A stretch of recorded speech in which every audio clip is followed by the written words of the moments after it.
எல்லாருக்கும் வணக்கம்.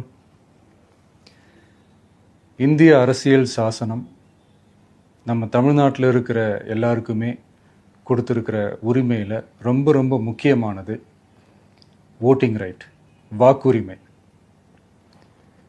ஒரு மனுஷன் உயிரோடு இருக்கான்றதுக்கு அடையாளமாக இருக்கிறதுல அவனோட ஓட்டுரிமை ரொம்ப முக்கியம். அதனால தான் voting is not only our right but also our life.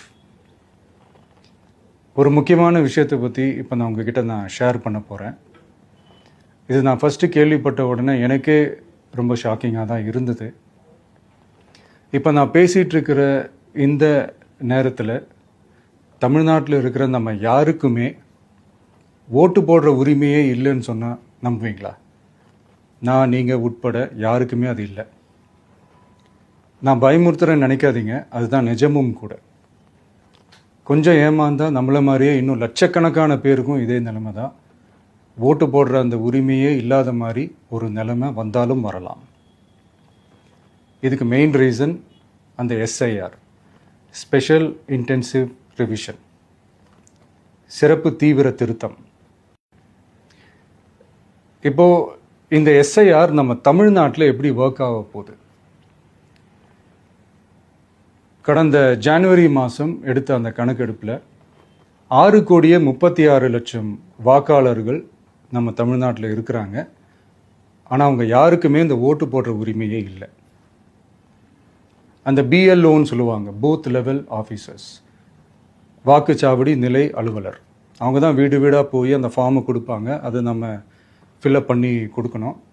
அதை தேர்தல் ஆணையம் அதை எடுத்துகிட்டு போய் அதை ஸ்க்ரூட்டினைஸ் பண்ணி அது எல்லாமே கரெக்டாக இருக்கான்னு செக் பண்ணி பார்த்ததுக்கப்புறம் அந்த வாக்காளர் பட்டியலை வெளியிடுவாங்க. அந்த வாக்காளர் பட்டியலில் நம்ம பேர் இருக்கணும், அப்போ தான் நம்மளால் ஓட்டு போட முடியும். அந்த புது பட்டியல் வர்ற வரைக்கும் நம்ம வாக்காளர்களான்றது அது உறுதியே செய்ய முடியாது. இன்கேஸ் அந்த புது பட்டியலில் நம்ம பேர் இல்லைன்னா அது ஒரு தனி ப்ராசஸ், அது ஒரு தனி ஃபார்ம், அது ஒரு தனி கிளைம்ன்ற மாதிரி அது ஒரு வேறு வேலை. ஸோ இந்த மாதிரி நிறையா சிரமங்கள் குழப்பங்கள் இருக்கிறதுனால மக்களுக்கு இது மேலே ஒரு கன்ஃபியூஷன் ஒன்று இருக்குது. இது என்ன வெரிஃபிகேஷனா இல்லை ஒரு மறைமுக ரீரெஜிஸ்ட்ரேஷனா இல்லை இது ஒரு நியூ ரெஜிஸ்ட்ரேஷன் மாதிரியே தானா அப்படின்ற மாதிரி நிறைய கன்ஃபியூஷன் இருக்குது. அவங்க செய்ய வேண்டியதெல்லாம் ஒன்று தான். இந்த மாதிரி வீடு வீடாக போய் அந்த என்யூமரேஷன் ஃபார்ம் நம்ம ஃபில்அப் பண்ணி கொடுக்கும்போது அதுக்கான அக்னாலேஜ்மெண்ட்டை அந்த பிஎல்ஓ அந்த ஆஃபீஸர்கிட்ட இருந்து நீங்கள் வாங்கிக்கணும். அது ரொம்ப ரொம்ப முக்கியம். இது நான் சொல்கிறது வாக்காளர் பட்டியலில் ஆல்ரெடி உங்கள் பேர் இருக்கிறவங்களுக்கு நான் சொல்கிறேன். இப்போ புது வாக்காளர்கள், ஃபஸ்ட் டைம் ஓட்டர்ஸ், அவங்களுக்கு ஃபார்ம் 6ன்னு ஒன்று இருக்குது. அதை நீங்கள் ஃபில்அப் பண்ணி நீங்கள் உங்கள் ஏரியாவில் இருக்கிற சம்மந்தப்பட்ட அந்த உங்கள் அலுவலகத்தில் நீங்கள் டைரெக்டாகவும் சப்மிட் பண்ணலாம், இல்லை நீங்கள் ஆன்லைன்லேயும் சப்மிட் பண்ணலாம். அப்படி ஆன்லைனில் நீங்கள் சப்மிட் பண்ணிங்கன்னா அதுக்கான ஸ்க்ரீன்ஷாட்டை எடுத்து வச்சுக்கோங்க. ஃபோனில் மெசேஜ் வரும், அதை சேவ் பண்ணி வச்சுக்கோங்க. அப்ராடில் இருக்கிறவங்க கூட அந்த எஸ்ஏஆர் ஃபார்மை டவுன்லோட் பண்ணி நீங்கள் அதை ஃபில்அப் பண்ணி சப்மிட் பண்ணலாம். அதுக்கான அக்னாலேஜ்மெண்ட்டை வாங்கி வச்சுக்கோங்க. ரொம்ப முக்கியமாக உங்களோட பிஎல்ஓ அந்த ஆஃபீஸர் யாருன்னு தெரிஞ்சு வச்சுக்கோங்க. இந்த தேர்தல் ஆணையம் அந்த வெப்சைட்டில் போனீங்கன்னா அந்த பர்டிகுலர் பிஎல்ஓ ஆஃபீஸரோட ஃபோன் நம்பர் கூட நீங்கள் எடுத்து வச்சுக்கலாம். இன்கேஸ் உங்களை யாரையும் ரீச் பண்ணலை இல்லை உங்களுக்கு அந்த ஃபார்ம் கிடைக்கல அப்படின்னா நீங்கள் அவரை காண்டாக்ட் பண்ணி அந்த ஃபார்மை வாங்கி நீங்கள் ஃபில்அப் பண்ணி நீங்கள் சப்மிட் பண்ணலாம். ரொம்ப முக்கியமாக அதுக்கான அக்னாலேஜ்மெண்ட்டை வாங்கி வச்சுக்கோங்க. இது எல்லாமே சரியாக செஞ்சாலும் இந்த எஸ்ஐஆர் மேலே சில டவுட்ஸ் இருக்குது. அது என்னென்னா, இந்த 6,36,00,000 வாக்காளர்களுக்கு ஒருத்தர் விடாமல் இந்த ஒரே மாதத்துக்குள்ளே எப்படி எல்லாருக்குமே அந்த ஃபார்ம் போய் ரீச் ஆகும்? ஒன்று. ரெண்டாவது, நீங்கள் வரும்போது வீட்டை பூட்டிட்டு வேலைக்கு போயிட்டு என்ன பண்ணுறது? இப்போ நீங்கள் வருவீங்கன்றதுக்காக வேலையெல்லாம் விட்டுட்டு வீட்டுக்குள்ளேயே உட்காந்துட்ருக்கணுமா? ஸோ இதில் மெயினாக பாதிக்கப்பட போகிறது உழைக்கிற மக்கள், ஏழைகள், வேலைக்கு போகிற பெண்கள். இவங்களுக்கு யார் கரெக்டான அந்த பதில் சொல்ல போகிறது? ஒரு நியாயமான எஸ்ஐஆர்னா என்ன நடக்கணும்? இப்போது இறந்து போனவங்கள மார்க் பண்ணி அதுலேருந்து டிலீட் பண்ணணும். இப்போ போலி வாக்காளர்கள் இருந்தாங்கன்னா அவங்கள மார்க் பண்ணி டிலீட் பண்ணணும்.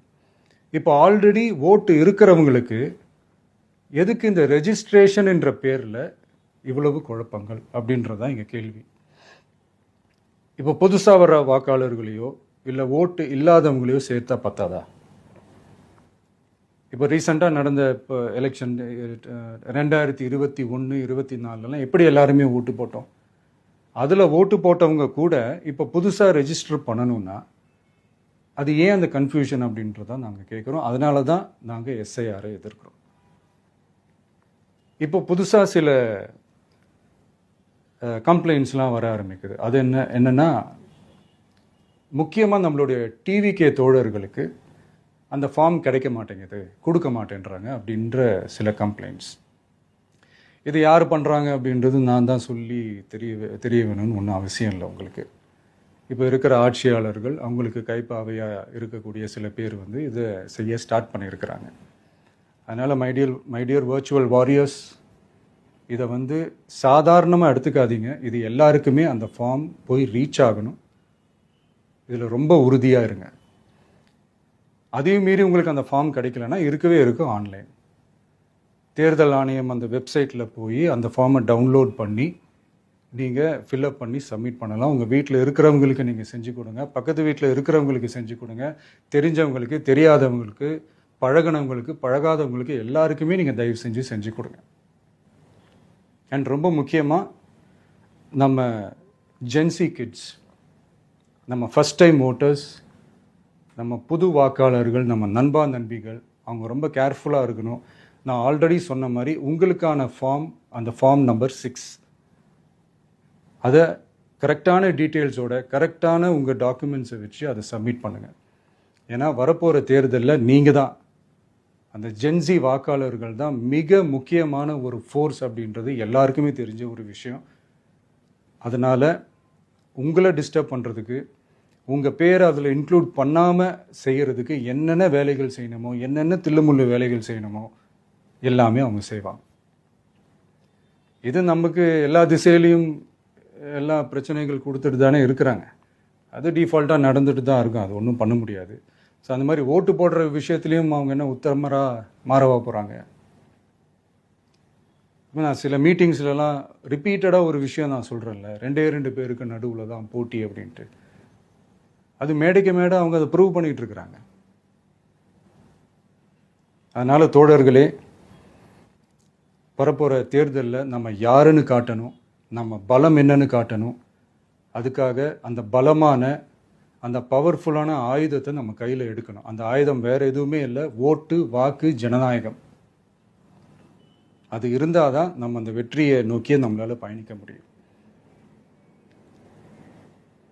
தமிழ்நாடே அந்த வாக்குச்சாவடி முன்னாடி திரண்டு நிற்கணும்.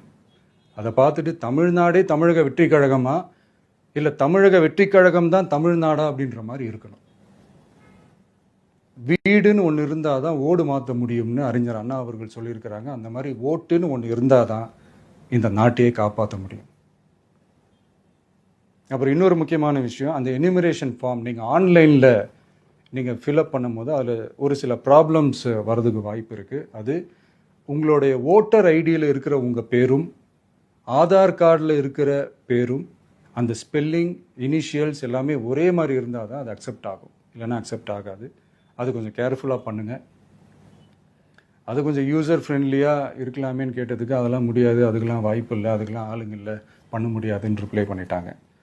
ஸோ அதனால் மைடியர் டிவிகே தோழர்களே, மைடியர் ஜென்சி படை பலமே, உஷாராக இருங்க, கான்ஃபிடென்ட்டாக இருங்க.